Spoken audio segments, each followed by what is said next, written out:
There's only one key thing that stimulates muscle growth, and after spending years studying the physiology of the body, I still see the wrong information about stimulating muscle growth being spread. There are people who say it's the pump, it's the burn, it's the soreness after the workout. But in this video, I'm going to teach you exactly how you stimulate muscle growth. So sit back, grab a pen and paper, be ready to learn, because what I'm about to share with you will change the way you go about working out forever. The first question we need to answer is what stimulates our muscles to grow? And to put it simply, the thing that stimulates our muscles to grow is this thing called mechanical tension. And all mechanical tension is the force experienced by the muscle whenever it's working.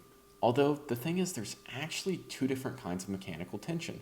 And this is important because one of the kinds of mechanical tension will cause the increase in muscle size that we want.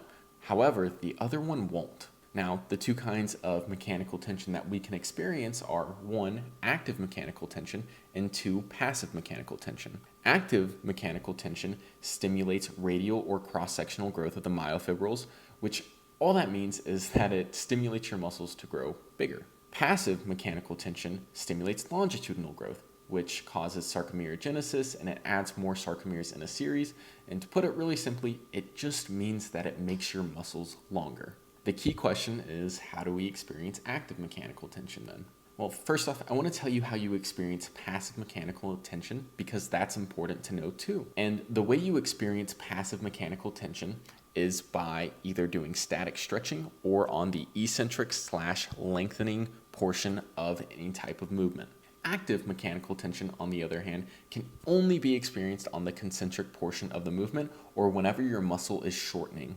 While this is the stimulus that causes our muscles to grow, this doesn't show us the full picture, and there are actually some other things that we need to take into consideration to be able to create the best stimulus for growth. The first point we're going to cover is the force-velocity curve, which has an inverse relationship, and all that means is that when one side is low, the other side is high, and vice versa. And mechanical tension actually exists on this curve, which means that when rep speed is low, then tension is high. And when rep speed is high, then tension is low. So you may be thinking, why don't we just do really slow concentrics? That way we're experiencing the most amount of active mechanical tension. There actually is a reason for that, and that's due to Henneman's size principle, which states that we recruit motor units from smallest to largest. And just to clarify, motor units are what control the muscle fibers. Now, small motor units are predominantly more type 1 muscle fibers, which are more oxidative, and they have a relatively low capacity for growth.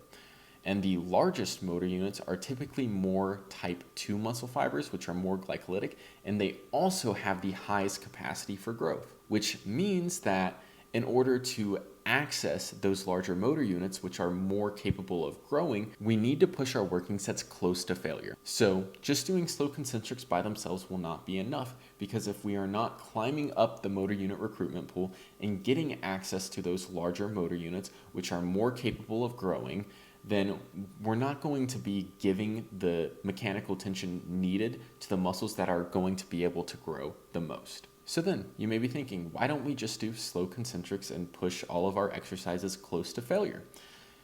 You see, the nice thing is, there's actually no reason for you to ever intentionally slow down the speed of the concentric. That is because when you get close to failure and you are recruiting those larger motor units, which have the highest capacity for growth, there's also this neat little thing that happens, and it's that your rep speed actually involuntarily slows down, right? Because you're recruiting those largest motor units trying to complete this task, and as you get there, you're no longer able to complete the task easily, right?